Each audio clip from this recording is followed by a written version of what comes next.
Miami, and then just really what he brings, to the table. And do you think it's going to be this instant impact, instant upgrade type of, caliber player? Absolutely. And the early returns, I just spoke to someone yesterday who's in the building as far as what he's been doing leadership wise, off the charts. They say exactly what we thought. But as far as some of the history on it, he's a very smart guy, right? And he comes from a smart family, not just football wise, but off the field. So he really managed this process as a professional would, like a free agent in the NFL, for lack of a better comparison. And he was able to secure what he needed NIL wise, but then it ultimately came down to what does he want to do? He had a chance to go to the NFL. He chose to go to Miami. And I believe the part of it was he wanted to play college football. He wanted to be a first-round pick, not just a second, third, fourth, fifth-round pick. Also, the offensive line that Miami has. Washington State did not have that kind of offensive line. So now having that in his mind, he says, I can show everybody what I have.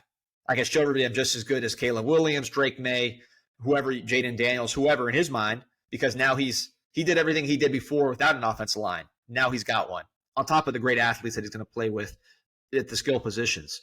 So I think that was a huge factor for Cam Ward, is just that ability to play behind a good offensive line. What he brings to the table, we mentioned his IQ. I think throwing the ball, he's really, really good at those sort of 50-50 balls down the field. If you watch his highlights, a lot of it is just perfectly placed, fades where the receiver's able to make a play on it. And it's not just throwing it up for grabs. I mean, he's throwing it to a spot. He's throwing it with timing and allowing them to make plays, but still being aggressive. Just a natural thrower. He was a guy that was a wing T quarterback in high school, didn't get offers, went to Incarnate Word, ended up transferring to Washington State, putting up huge numbers. One thing I like about him is, and we're getting ready for the NFL draft, Drake May is another guy you mentioned. A lot of these quarterbacks that end up being the really good ones are not the 5-star guys that trained with the coach since they were like, in diapers, and maybe they had a dad that had some cash and bought them a trainer their whole lives. The guys that to me really are the top guys are guys that played multiple sports growing up and they competed. They had reps, competitive reps, not just training, but actually playing games and learning different movements, learning different ways to make decisions. A pitcher, how many decisions does a pitcher make during the course of a game, right? Cam Ward was a basketball player, a point guard, one of the more prolific point guards in the history of his high school.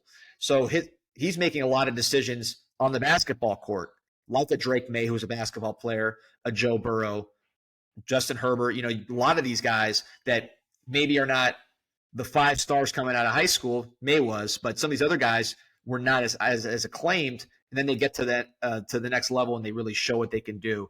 I think he's in that category. How he'll do in the ACC, how he'll do in this offense, we'll see. But I think Miami fans are really excited. I know people in the building are extremely excited about what they got with Cam Ward.